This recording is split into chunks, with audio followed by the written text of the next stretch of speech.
So we got a crazy topic today. Ooh, what we're going to talk about today? today? But I think it's a really interesting topic. We are going to talk about sex in long-term committed partnerships. Like, we got a lot of crazy messages about sex. Gen Xers, we were just in this weird place where sex was something that like folks did, but you weren't really supposed to talk about. But then when people did talk about it, it's kind of like it's like.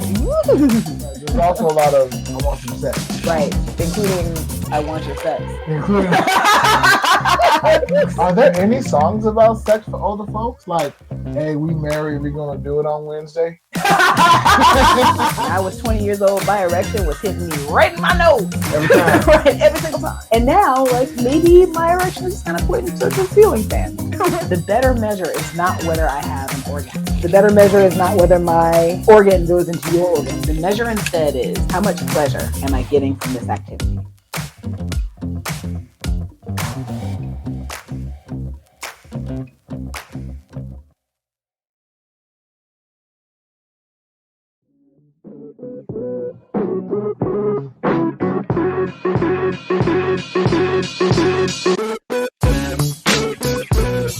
Artlist.io.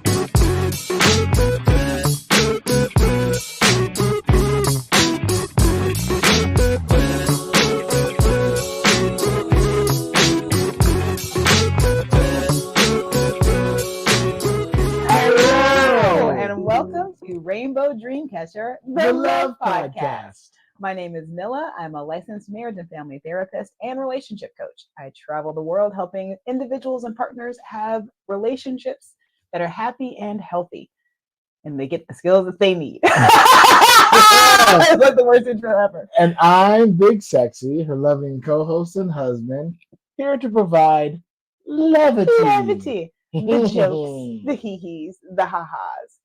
So we got a crazy topic today. Ooh, what we're going to talk about today? Topic, but I think it's a really interesting topic. It's a topic that I'm super interested in because it affects me. It affects us. Yes. We are going to talk about sex in long-term committed partnerships. Ooh, okay. How do you maintain connection? How do you maintain sexual energy and interest long-term? We often talk about the beginnings of relationships. Right, when sex is hot and heavy. We talk about the challenges of early relationship, where I'm getting to know you, you're getting to know me. We talk about breaches of trust. But today, we're going to talk about how to just, keep it sexy. Keep it sexy. Let's keep it sexy. So there's a there's a lot of interesting, I guess, scripts about sex and sexuality that are out there. I don't know, there might be like a blooper reel, y'all, but when we first started getting ready for the show today, literally every song about sex from my childhood was coming back to me. And the messages are so different. Like, we got a lot of crazy messages about sex. For all you other Gen Xers out there, for the other generations, boomers, y'all has a whole different thing going on. You Gen Zers, millennials, y'all have had like some really wonderful, I think, expansion of sexuality. Gen Xers, we were just in this weird place where sex was something that like folks did, but you weren't really supposed to talk about. But then when people did talk about it, it was kind of like this, like, ooh. Yeah, it was very weird. Do you have any examples? Well, in terms of the song, yeah. But the first one that comes to mind, it used to make me crazy when I was a kid too. I would think they want me to drink instead of have sex. We don't have to take our clothes off to have a good time. Oh no, we can spend the night doing something else and drink some cherry wine. And I'm thinking like, that's the message that we got about sex, y'all, which was don't have sex. I mean, go get blazed instead. That was one song just trying to say, look, we ain't got to get naked to have a good time. We go get drunk. Get some cherry We wine. just go get drunk. We just go get toe up from the flow up instead, you guys. When did that song come out? That song it was like 80 something. Because when I'm a kid. You're talking about the same era as Prince talking about, do me, baby.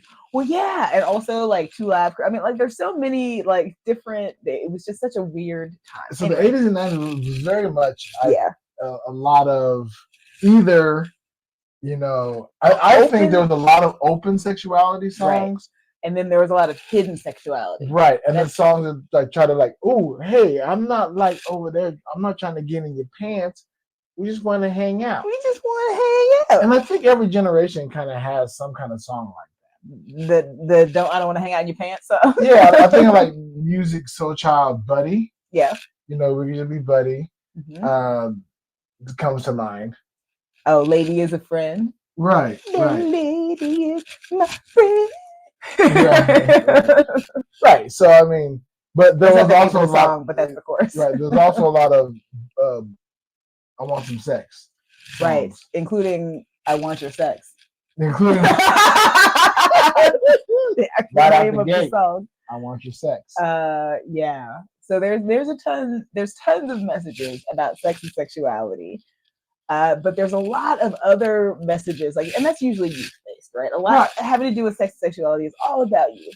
So what happened when you talk about sex and sexuality for older folks? Are there any songs about sex for older folks? Like, hey, we married, we're gonna do it on Wednesday.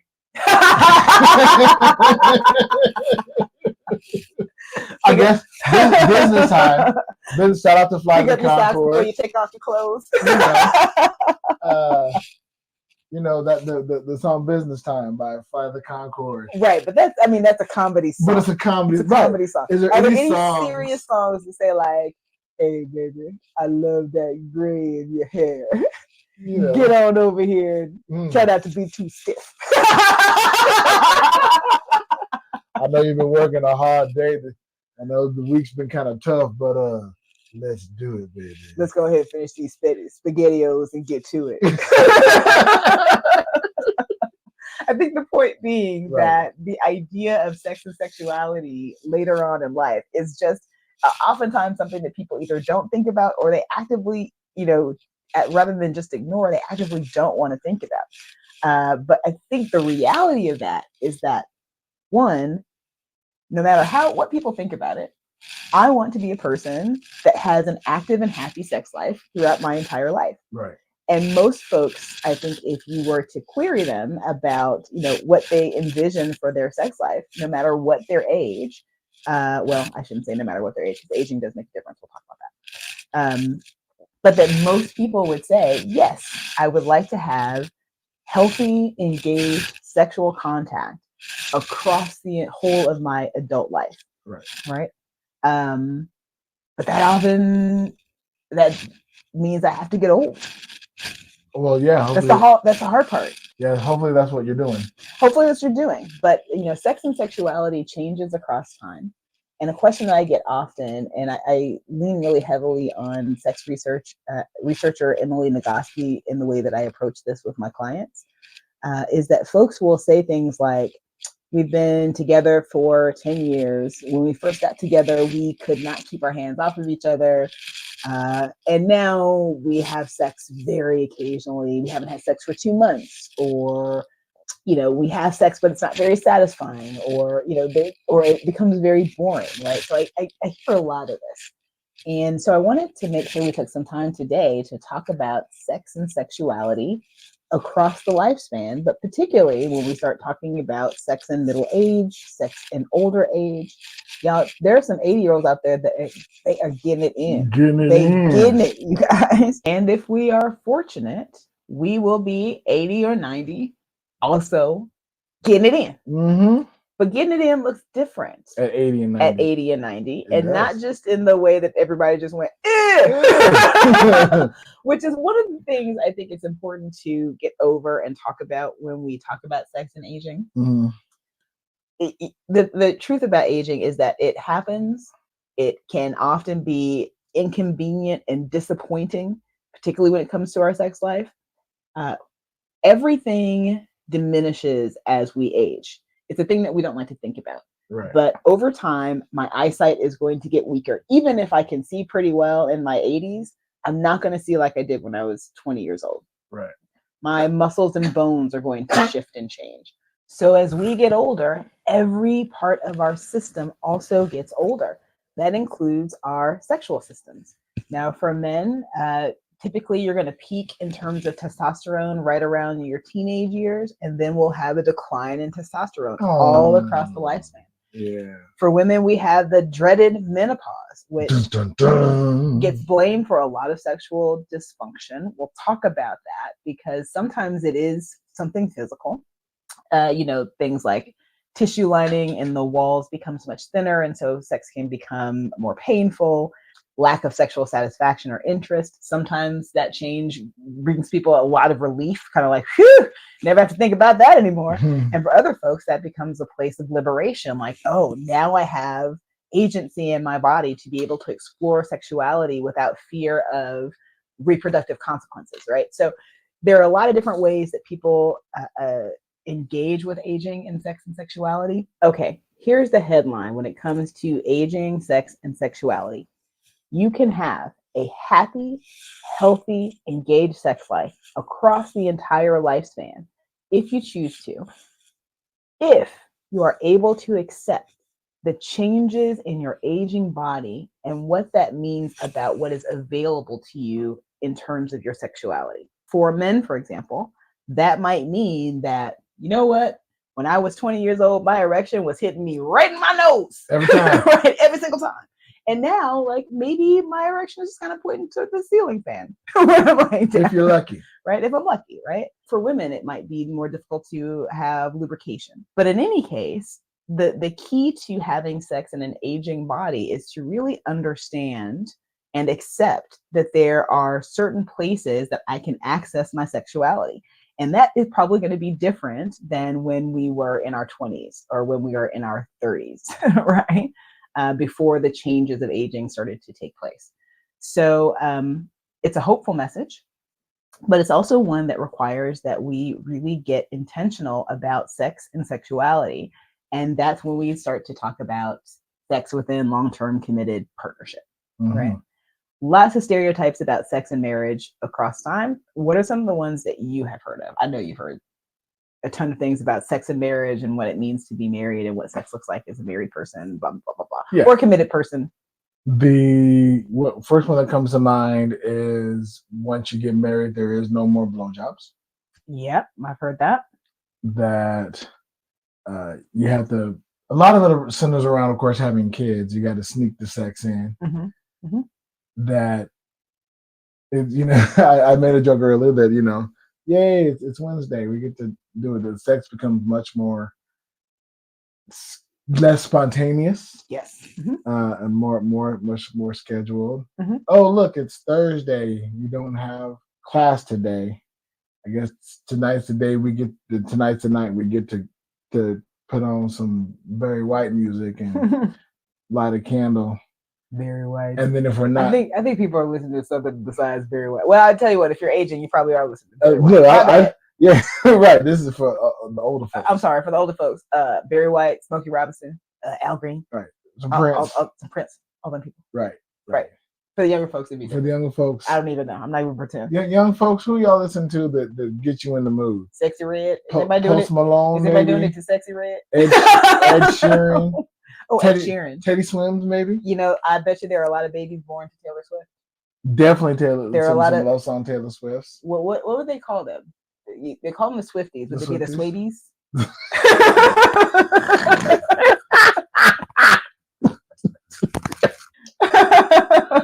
The Swids. The Swabies. The Swids. The Swabies. Yeah. The Swildren. The Swildren. The Swildren. Yeah. Yeah. The Swiddies. So all you Swifties out there, what do you call your babies? Right. Are they Swifty twos? what do we call them? Yeah. Let's not. Anyway, any popular music. Any popular music listeners, please chime in. Whatever you're listening to, let us know. Let us know what the kids are listening to these days to get it on. And that leads to the second part, actually, of sex and aging. Right. Which is, how do you know if you're having good sex? And by kids, we mean like long-term married, right? So you're probably in your late 20s, early 30s, because that's what. Are you still talking about the Swifties? Well, possibly. No, I just mean any, because the topic is sex after long-term committed partnership. Right. right? So I'm just doing the math of it. So Mhm. if you're in a long-term committed partnership right now, and you're hearing this right now, that means you probably how long? What are we considering a long-term committed partnership? I would consider a long-term committed partnership any partnership of more than 5 to 7 years of cohabitation. Okay, so if you got together in 2019, right before the pandemic. Ooh, I wonder how the pandemic changed all that. That'd be interesting. It did change that. That's a different topic because I do Right. want to make sure we get to all the different areas. Oh, we're definitely going to. Yes, yes. But yes, the pandemic did change that because a lot of people were cohabitating that otherwise would not have cohabitated. Right. So A lot of people had those COVID ships. Right. Right. They had Right. pandemic ships. But if you've been in a long-term relationship and you're of the younger generation, what do you listen to? That's my question. Oh, okay. We're still doing that. Okay. All right. I just wanted to finish that thought. Got it. Well, I was going to say that would lead us to the second area of how to maintain sex across long-term committed partnership. And the one is to actually expand our view of sex and sexuality. Research shows that people that are not completely tied to the gender binary generally explore and have better sex and sexuality because their view of sex and sexuality isn't bound by traditional roles. Okay. Right? So in the bedroom, traditional roles, if you're a heterosexual partnership, that traditional role looks like penis and vagina, intercourse directed, goal directed with one or both partners trying to have an orgasm, and that is the goal. And it's often the measure of whether sex is successful or not. Okay. I'm going to give y'all a different measure, whether you're young or old. The better measure is not whether I have an orgasm. The better measure is not whether my organ goes into your organ or runs into your organ in this particular way. Right. The measure instead is how much pleasure am I getting from this activity? Because when we look at the measure of pleasure, right, there is a whole wide expanse of activities that are pleasurable and sensual and sexual, right?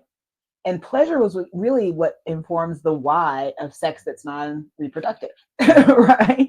The question that I often ask people, let's say folks are not having sex with their partner. Folks are not having sex with their partner. Now, oftentimes, people will start to first talk about, like, oh, let's talk about your relationship, what's happening, blah, blah, blah, blah. I like to ask people, tell me about the kind of sex you don't want to have. Oh. If you can tell me about the kind of sex you don't want to have, we probably have a pretty good idea of why you're not having sex with your partner, right? Outside of medical challenges. How do you mean? Well, outside of medical challenges, because here's the Right. challenge. Sex is an activity that we engage in because it's for a lot of different reasons. One reason is because it's pleasurable. It provides a certain amount of connection. There is often closeness and bonding that happens as a result. So there's all kinds of different benefits of sex and sexuality. So people have different reasons for why they're having sex and sexuality. Now, what can happen is that sometimes those reasons don't become uncovered until later. So let's say part of the reason that someone was having sex is because they felt it was their obligation to have sex. They didn't really have an interest in having sex, but their partner wants to have sex and they feel it's their duty to do that. And so I'm just going to kind of go through this experience, right? That's a person who hasn't had the kind of sex that's worth taking the time for, right? And for me, what I want to understand is first, have you had the kind of sex that's actually worth engaging in? And in this sense, I don't mean that like, we're 20 years old and we're so horny we can't get our hands off of each other, right? I'm talking about sex that provides you with pleasure. Got it. In a variety of different ways. Then we need to explore why sex isn't pleasurable. In that instance, sex is pleasurable for one partner and not pleasurable for the other partner because the other partner has no interest, right? Right. Okay. So if they start to tell me about the kind of sex that they are not having, right? What I'm hearing is the list of things that should be on the menu that are not on the menu. Oh, okay. right? I heard it differently. How did you hear it? When you said what kind of, I think when you said what kind of sex you're not having, I heard what kind of sex don't you want to have? You said it right. What kind of sex? No. Tell me about the kind of sex that you're that you don't want to have. Right. Yeah. So So you said that, and my initial reaction was, okay, anal. Yeah. Well, that's one. Right. So let's walk through that. I see the confusion. All right. So let's assume that you're a client and you say, go ahead and say, I have no interest in sex with my partner. I have no interest in sex with my partner. Okay. Tell me about the kind of sex that you don't want. I don't want anal. Okay. Is your partner asking you for anal? No. Okay. So tell me more about the kind of sex that you don't want. Oh, okay. I don't know. Right. That's where the introspective part comes in. That's the introspective part, right? Because then it actually has me go through and think about the things I actually do like, the things I actually do want. And for me, what I'm trying to figure out is, let's say I'm in that particular situation, which happens pretty frequently, right? That in heteronormative partnerships or other partnerships, there are sexual expectations that say, I have to meet a certain amount of sexual connection to be in this relationship for my partner to be happy. So let's say that there's just a difference in desire, right?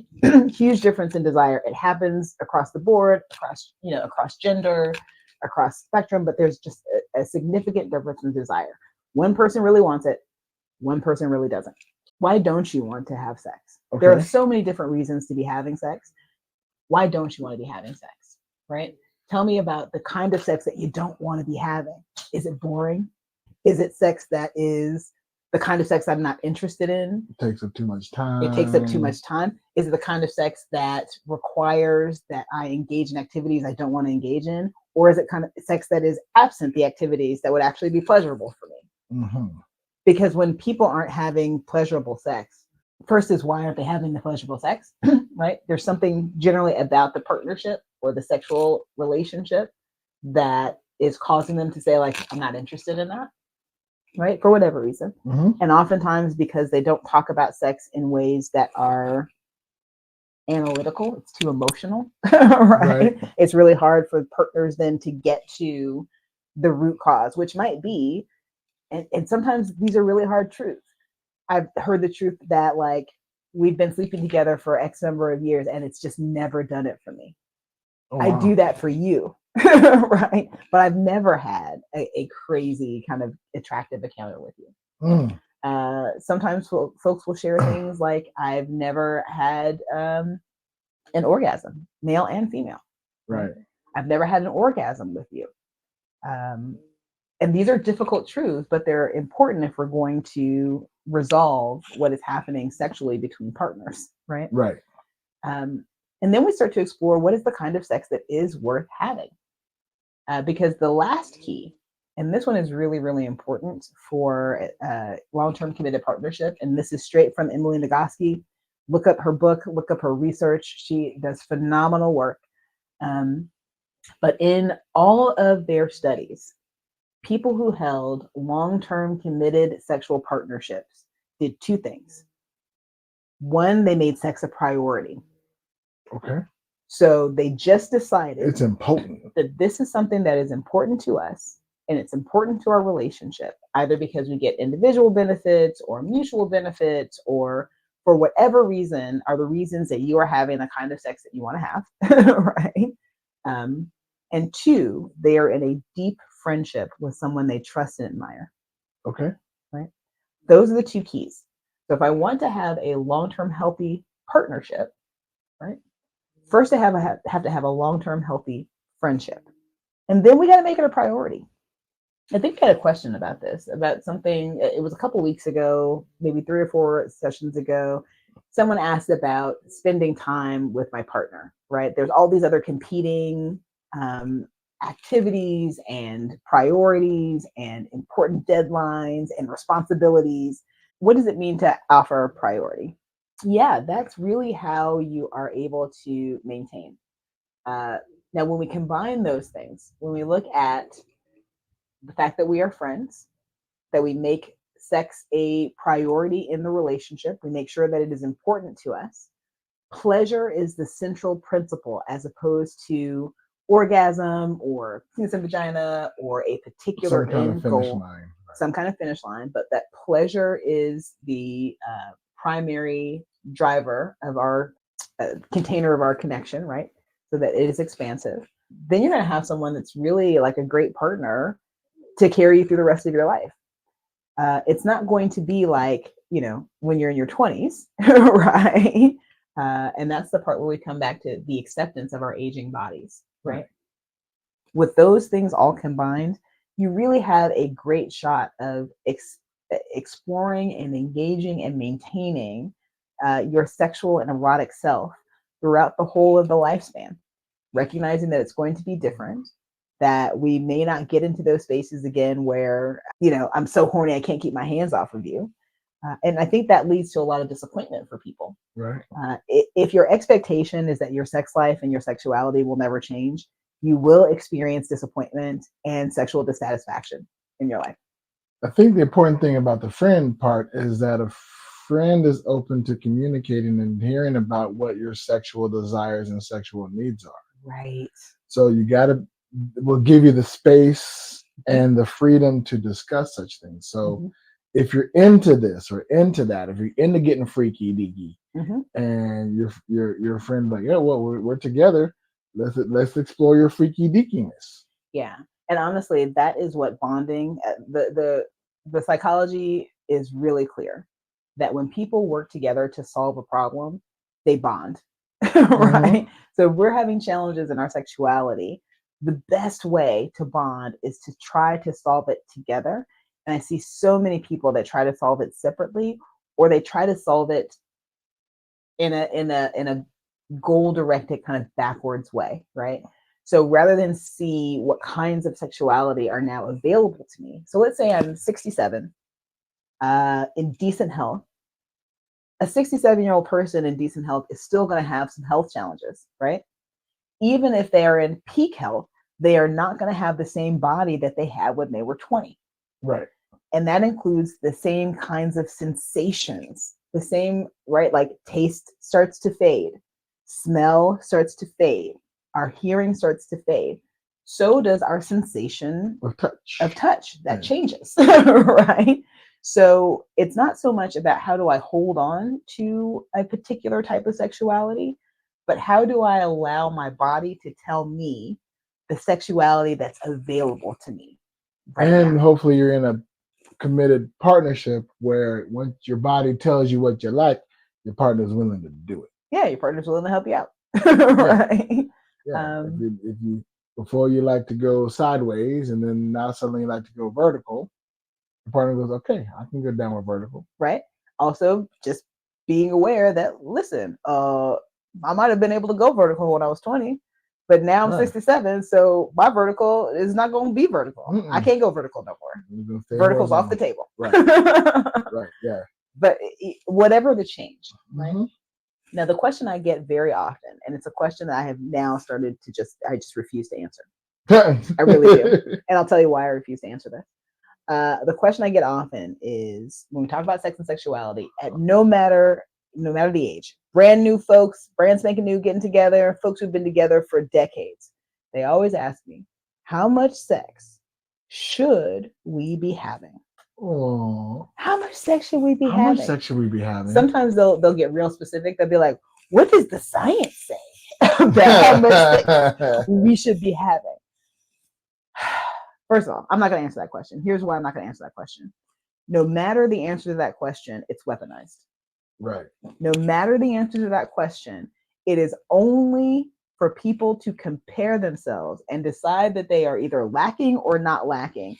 And it's an arbitrary number because whatever most people do don't matter in your bedroom. Right. It does not matter what other people do. Right. And if you want to look at those, you can look it up if you want to. But the other reality is that, a social scientist is going to be like, look, y'all, I sent a survey out to 4,000 people and 2,000 of those people responded. And based on the 2,000 responses of those people, this is the average number of times that people are having sex. that's the number you're going to weaponize against yourself. It's really foolish, Right. right? So for me, Yeah, no matter what the answer is, no matter what the answer it's not, unless for some reason it's specifically the exact, because you're asking because you're unhappy. So even if the answer is the exact amount of sex that you are currently having, then you will turn that on. That, well, then that's not right. Maybe I can't really accept it because I don't feel satisfied. The honest answer about that is that frequency doesn't matter. Right. In terms of actual relationship satisfaction and sexual satisfaction, for most people, frequency is not the primary measure. The measure is quality. Am I having the kind of sex that I want to be having? Right. Right? And almost always when I talk to couples about frequency, when they say we're not having enough sex, it's really they're not having enough of the kind of sex they want. They're Right. not having good sex. Right. Right? They're not having sex. That's the adjective that's missing. Yeah. Now, how much sex are we having? How much good sex are How much you having? good How much sex good sex are you getting? Right. And good for both partners, not Right. just for, because Not just one or the other. Some folks might be having real good sex and the other person is not. Right. Right. I'm having a great time. And the other person isn't, and maybe they know and maybe they don't. But yeah, so the measure of whether we are in a healthy sexual relationship with another person, the measure is not how frequently we're having sex, unless we're not having sex at all. Right. If we're not having sex at all, and I want to be having sex, that's something that I don't know. I would go to therapy. I would go to coaching. I would get some. That is something the frequency can change. That frequency can change, but the better exploration is: am I satisfied in my sex life? And if the only thing I'm not satisfied with is the amount of time, well, then you already have the solution, and get out of my office. Right? I don't want to waste your time. I don't want to waste your money. You know what you need to do, which is if you're satisfied and you're having good, satisfying sex and you're having enough, go have some more. Get at it. Get into that calendar, right?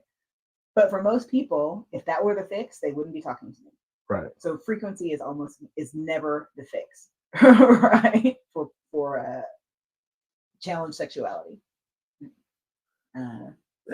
quality, pleasure, acceptance, right? And of course, physical challenges and changes of our bodies will affect our sex and sexuality much more than frequency will. Okay. So if you want to know the answer to that question, stop asking. Figure out why you're not asking the right question. I'm not asking the right question. Let me ask the right question, which is, am I satisfied with my sex life? Do I enjoy the sex that I'm having?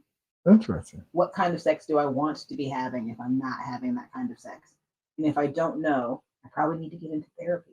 Right. And explore it. And I need to explore it. I need to figure it out. Explore it. Figure it out. Find out what you like. Get what you like. You can do whatever you like. And I can't emphasize enough for sex for the long term, for the whole of our lives. There are a lot of stereotypes about sex and older people, and it's really hard to not fall into the narrative, right? Things like it's not just that they become desexualized. It's like sex with older people is gross, right? Which is the same kind of narratives that limit people's sexuality across time in their lives, right? There are people who are too fat to have sex with. Oh, gross! Like, how could you have sex with a person in a fat body? Or, oh, how could you have sex with a disabled person? Or, right? But those kinds of narratives are crazy, right? Because it says that there's only a certain type of acceptable body type, an acceptable person that should be experiencing sexual pleasure. And that person is going to be young and able-bodied, generally, and fit and flexible. Those are narratives that are so wrong, and they are so counterproductive and damaging, because our bodies are designed to offer us this kind of pleasure. And judgmental. And it doesn't matter what your body is like. There is a sexuality that is available to you if you want that sexuality to be available to you. Right. Barring any kinds of physical challenges that would prevent that, right? Like if I'm having a brain tumor, or if I've unfortunately experienced female genital mutilation, something along those lines, obviously that will affect my ability to simply access. But even in those circumstances, there is a kind of sexuality that's typically accessible for us. It's just maybe not going to look athletic, or it's maybe not going to look, or it's maybe going to take more time, Right. or require other kinds of support or different kinds of positionings. But all bodies can experience pleasure. And I think it's really important that we move away from these narratives around older bodies, and what sex and sexuality should mean in older bodies, that older folks should give up sex, basically, or, be the pariahs of sex. Like, who would want to have sex with that person?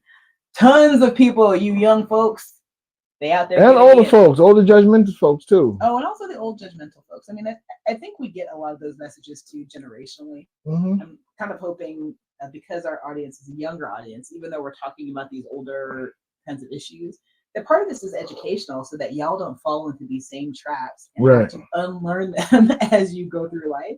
Figure out what is pleasurable in your own body. At whatever stage your body is, your body can give, and you deserve to have pleasurable experiences in your body. And that doesn't have anything to do with your size. It has nothing to do with your age. It has nothing to do with your level of ability. This is about you exploring what's good for your life. So find out what you like, and then be open enough to express it and tell it. And don't access shame. So stay away from the shame of it all. Shame makes sex really difficult. It really does. Yeah. And if you have shame about the kind of sex you like, you definitely recommend getting therapy, because there shouldn't be shame behind it. About the kind of body you are in, about the sexual gender expression of that body and how it's presented in the world. Right. Any kind of challenges around those areas, you want to sit down and work through that with someone. And if that could be your partner, great. But if you need a professional, and sometimes folks need some additional assistance, certainly seek out therapy and or coaching, depending on your situation. And live your truth. Like, if that's what you like, do it, get it, find that pleasure. And I guarantee there's somebody out there who has is the counterpart to that, right? Who, if you get pleasured by this way, there's somebody who wants to give you pleasure that way, and vice versa. I think a lot of times we don't talk enough about how we talk about pleasure we want to get, which is very, very important, but also what kind of pleasure are you skilled at giving, and know that. And the key word there is skill. Right? Skill, yeah. The other thing is that people have this idea that they should kind of be as like these natural Lotharios. Right. I'm just gonna kind of show up, and I'll figure it out. It's gonna work, and your junk is gonna work, and it's gonna be fantastic because we're just naturals at this. Most people got to learn. I would encourage you to learn, explore, engage. Right. Go ahead and get whatever your first thing is. Get that. Right. But then learn the skill of actually offering each other pleasure. I mean, our bodies are pretty straightforward. Right. And don't trust, general education to give you the information required to be skilled. Definitely have to do some personal research and look it up. I know when I was younger, I definitely looked up how to engage in much more positive sexual interactions and up some of my skills so that I could be well versed in things that ladies find pleasurable. So to make me a better exactly. So to make me more desirable to said female. But I had to do personal research, so I recommend highly doing so. This is the one time I'm going to say to y'all, do your own research. Do your own research. All right, y'all. There is an excellent book about sex and sexuality across the lifespan. It actually has stories from 60-year-olds, 70-year-olds, 80-year-olds from the Stonewall era. It's called The Stonewall Generation. And I would highly recommend it if you want to get a good idea of life, people's sex lives across the gender spectrum and the sexuality spectrum, in addition to the age spectrum. Really great. And unfortunately, it's written by Jane Fleischman. Yeah. One of the very few, I think, books that actually address sexuality for trans folks and non-binary folks as they age as well. not a whole lot of research about that. It's a really great book. Definitely check it out if you have an opportunity. Yeah, I said this topic was apparently a lot of people's minds because well, a lot of people, at least two, because we had two different questions that kind of touch on this topic, and so we pretty much answered it. But I'm going to give a shout out to Aubrey and Ryan, who both asked, Aubrey asked, "I'm not feeling attracted to my long-term partner. What does this mean? Is it possible to get the spark back?" Yes. And Ryan asked, "How do you keep that spark alive in a relationship?" Yeah. Right. So there's a lot of people talking about, keeping that spark alive. And so that's the best way to do it. Yeah. For Aubrey, thanks for the question. I would say that if you're finding yourself not attracted to your partner sexually, ask yourself that question. What's the kind of sex? Tell yourself about the kind of sex that you're not having. Think about the kind of sex that you want to be having. And think about also the relationship, what's happening in the relationship around our trust, admiration, and friendship. Yeah. Attraction's a different thing. We may get into that. We may hold on to that question because attraction is such a unique area of study. We don't know a lot about it. So I'm going to hold on to that question from Audrey. Right. We're going to bring that back at a later time where we're talking more about the science of attraction. Cool. And in terms of keeping the spark, like I said, you want to be sure that you are in a relationship with someone that you are friends with, that you expect, that you admire, and that you trust. Yeah. That's how you keep the spark alive, and you make sex a priority. Make it a priority. Right? So, and also, expect it's over time going to be less sparky, but still a priority. Right. Yeah, keep that fire going. Exactly. All right. Well, thank you guys for listening. If you have any questions, you can always hit us up on our email at rainbowdreamcatchertlp at gmail.com. You can also hit us up on all the socials. I'm wearing, if you're looking at us, you can see I'm wearing a Rainbow Dreamcatcher t-shirt. We have merch available. If you want to see our merch, you can swing on over to Where is Big Sexy. That's where, like you're wearing clothes, WEAR is bigsexy.com. And you'll find Rainbow Dreamcatcher merch as well as the other podcasts I'm doing, Big Sexy Digital Nomad. And then, of course, if you'd like to support the show, swing on over to rainbowdreamcatcherthelovepodcast.com. Subscribe to our Patreon. There's different levels and different access. Once we get people in there, and get some levels going, we'll create some additional content for you all, and you'll have access to files and things of that nature. So be sure to check us out over there. All right. Awesome sauce. So thank you for joining us. This has been Rainbow Dreamcatcher, the Love